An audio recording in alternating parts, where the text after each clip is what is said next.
Steve Reeves truly hated him more than anyone. Steve Reeves was born Stephen Lester Reeves on January 21, 1926 in Glasgow, Montana. From an early age, Reeves showed a strong interest in health, sports, and being physically fit. His family moved to Oakland, California when he was a boy, and it was there that his love for bodybuilding truly began to grow. As a teenager, Reeves started training hard and carefully, studying weightlifting tricks and trying out exercises long before bodybuilding was widely respected as a sport. He looked up to classic strong men and believed that the human body, if disciplined and trained, could become a living work of art. By the time he became an adult, Reeves's impressive size, standing 6 feet 1 inch tall with broad shoulders, a narrow waist, and perfectly shaped muscles, had already started getting attention. Reeves' hard work paid off amazingly in the world of bodybuilding competitions. In 1946, he won his first major title, Mr. Pacific Coast, and his career quickly sped up. Within just a few years, he had won the most important bodybuilding titles of the time, including Mr. America in 1947, Mr. World in 1948, and the ultimate prize, Mr. Universe in 1950. What set Reeves apart from many other competitors was not just his size, but his balance and classical shape, which seemed to match the statues of ancient Greece and Rome. He became a symbol of what bodybuilding could try to create. Not exaggerated bigness, but harmony, grace, and balance. Fitness fans, gym owners, and sports magazines all praised him as the new standard of body excellence. His fame in bodybuilding quickly opened doors in Hollywood. Reeves's handsome looks, magnetic screen presence, and heroic build caught the attention of casting directors. After some smaller roles and appearances in American films, he was offered an opportunity that would change his life. The starring role in Hercules, 1958, an Italian-made epic that would become an international hit. The film's success started an entire wave of sword and sandal adventures, also known as peplum films, throughout the late 1950s and 1960s. Reeves played the role again in Hercules Unchained 1959 and soon became one of the most popular international stars of the time. Throughout his film career, Reeves brought to life many legendary and historical characters, playing everything from gladiators and generals to mythological heroes. He starred in The Giant of Marathon 1959, The Last Days of Pompeii 1959, The Thief of Baghdad 1961, and The Trojan Horse 1961, among many others. Each role showed off his commanding presence and athletic grace, making him the definitive movie strongman of his generation. Audiences around the globe were fascinated, particularly in Europe, where Reeves' films drew record crowds. Even though critics sometimes dismissed the peplum genre, fans loved him, and his movies inspired countless young men to take up bodybuilding, exercise, and weight training. Despite his success, Reeves never let fame completely take over him. He was careful about his film choices, turning down roles that required dangerous stunts he felt might damage his body. In fact, he reportedly said no to the part of James Bond in Dr. No, 1962 because he did not want to become typecast or risk long-term injury from physically demanding scenes. By the mid-1960s, Reeves gradually stepped away from acting, choosing instead to focus on his personal passions, including horse breeding, ranching, and promoting healthy living. Beyond the screen, Reeves was a lifelong supporter of fitness and natural bodybuilding. He wrote books on health and exercise, sharing his knowledge and encouraging future generations to pursue physical fitness without relying on harmful shortcuts or performance-enhancing drugs. His Building the Classic Physique the Natural Way became a guiding text for many aspiring bodybuilders who admired not just his physique but also his discipline and philosophy. Reeves believed in living a balanced life, one that honored the mind, body, and spirit equally. Steve Reeves, remembered as one of Hollywood's most iconic bodybuilders turned actors, lived a personal life that was marked by a series of marriages, each of which reflected different chapters of his journey beyond the screen. His relationships, while less publicized than his film career, provide a peek into the man behind the legend, his search for companionship, love, and stability amid a life that was often defined by fame and the physical demands of his profession. His first marriage was to Sandra Smith in 1955. At that time, Reeves was at the peak of his popularity in the world of bodybuilding, and his transition into Hollywood was rapidly gaining speed. The marriage, however, proved to be short-lived and ended in divorce just 1 year later in 1956. Many biographers and fans guess that the pressures of Reeves's growing acting career, combined with the demands of constant training and appearances, created strains that made it difficult for the couple to keep their union going. Sandra Smith remains a relatively private person, and little is publicly known about her life after their separation, but her brief marriage to Reeves remains an early and formative part of his personal story. After several years focused primarily on his film career, particularly his rise to international fame with his roles in Italian sword and sandal epics such as Hercules 1958 and Hercules Unchained 1959, Reeves found lasting love with Aline Zartjarwicz, whom he married in 1963. Aline was said to have been a steady and grounding influence on Reeves, providing him with the emotional support he needed as he began to move away from the pressures of Hollywood stardom. Their marriage lasted more than 25 years, marking the longest and most stable relationship of his life. Tragically, their union was cut short when Aline passed away in 1989. Her death deeply affected Reeves, as friends recalled that she had been his partner not only in love, but also in his personal projects, including his later ventures into ranching and health advocacy. The length of their marriage stands as proof of the deep bond they shared.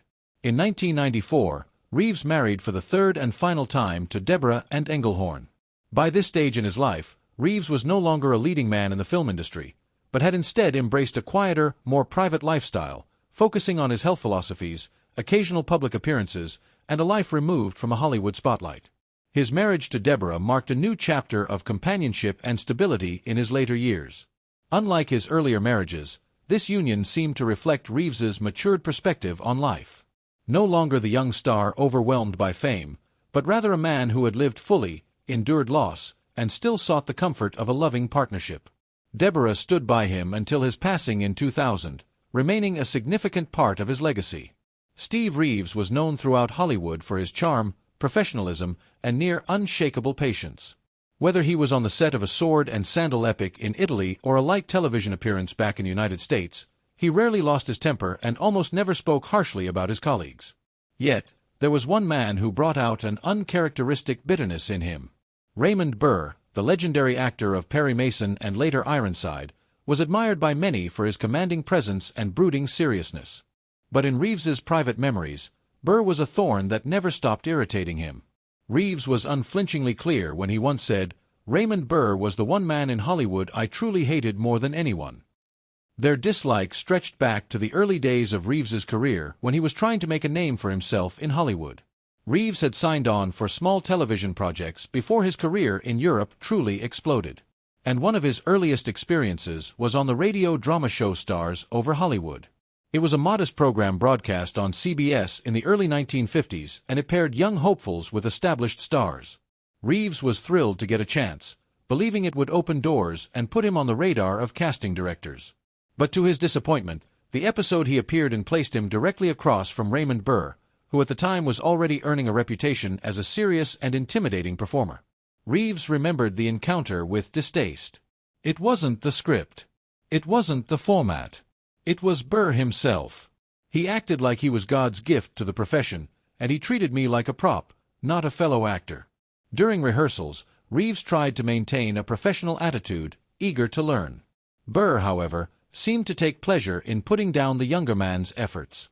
He criticized Reeves's line readings with exaggerated sighs, rolled his eyes at his timing, and even mocked his muscular body, which was already drawing attention in Hollywood. Reeves later told friends, "Burr sneered at me, told me muscles weren't acting, and laughed that I'd never be more than a sideshow attraction. He said I'd never hold a candle to real actors." I never forgot that for a man as disciplined and determined as Reeves, those words struck a deep nerve. What hurt Reeves most was not only the ridicule, but also the way Burr seemed to use his influence to undermine him. On the set of Stars Over Hollywood, Burr reportedly complained to the director about Reeves's supposed wooden delivery and argued that Reeves should be cut from some of the broadcast scenes. While Reeves wasn't dropped entirely, his role was reduced, leaving him humiliated. Reeves reflected bitterly years later. "He tried to strangle my career before it had even begun. Burr was jealous and cruel, and he wanted to see me fail. That's the truth of it." Despite this setback, Reeves' fortunes turned. By the late 1950s, he had become one of the most recognized international film stars, celebrated in Italy as Hercules and admired around the world for his striking screen presence. Burr, meanwhile, had cemented himself as the unstoppable Perry Mason on American television. Their careers rarely overlapped after that, but Reeves never forgot the sting of their early clash. "I made a career without him in spite of him," Reeves once remarked in an interview. "But that doesn't erase the memory." Of all the people I met in Hollywood, Raymond Burr was the only one who made me feel I didn't belong. That's something you never forgive. It is remarkable that a man as generous in spirit as Reeves, who spoke warmly of colleagues from directors to co-stars, saved such harshness only for Burr.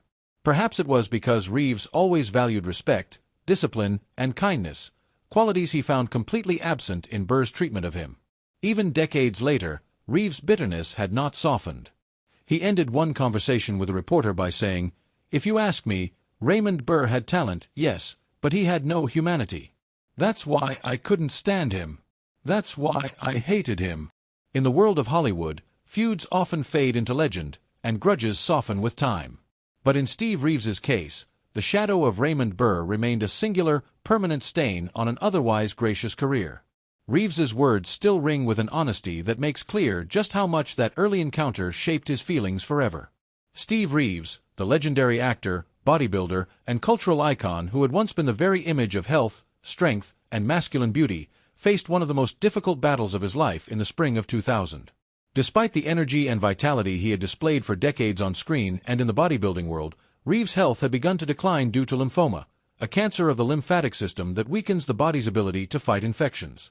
As his condition worsened, his doctors determined that exploratory surgery was necessary to properly check the extent of the illness and to explore treatment options that might give him a chance at recovery. This surgery was scheduled for late Friday afternoon, April 28, 2000, marking what would be one of the final chapters in the life of a man who had inspired millions around the globe. The timing was touching, entering surgery at the end of the week with his family and loved ones holding on to hope that his unstoppable spirit could once again win, much as it had throughout his career and personal life.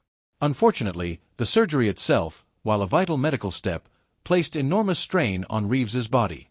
Complications arose over the following days. Complications that are not uncommon for patients weakened by cancer and invasive procedures. On Monday, May 1, 2000, just before noon, tragedy struck when Reeves died from a sudden blood clot. The clot brought about his death quickly, cutting short any chance of recovery. For fans who had admired his seemingly superhuman physical condition during his prime, the news was shocking, even heartbreaking. It was a sobering reminder that no matter how strong, no matter how admired, every person is ultimately vulnerable to the weaknesses of the human body. Reeves was 74 years old, still remembered as the man who had personified Hercules on the silver screen. Yet in that moment, he was also simply a man whose time had come to an end. His passing occurred at Palomar Hospital in Escondido, California, a place that carried both medical significance and personal meaning in his life. Escondido had been the area where Reeves had chosen to spend much of his later years living a quieter life focused on his ranch, horses, and promoting natural bodybuilding methods. Palomar Hospital thus became the final location in his journey, both an institution of medical care and the setting of his last moments on Earth. The touchingness of his death there was further deepened by the fact that it was the very same hospital where his second wife Aline Zartjarwicz had passed away more than a decade earlier in 1989. That shared connection created a bittersweet balance in Reeves's life story, as if fate had intertwined their destinies even in death.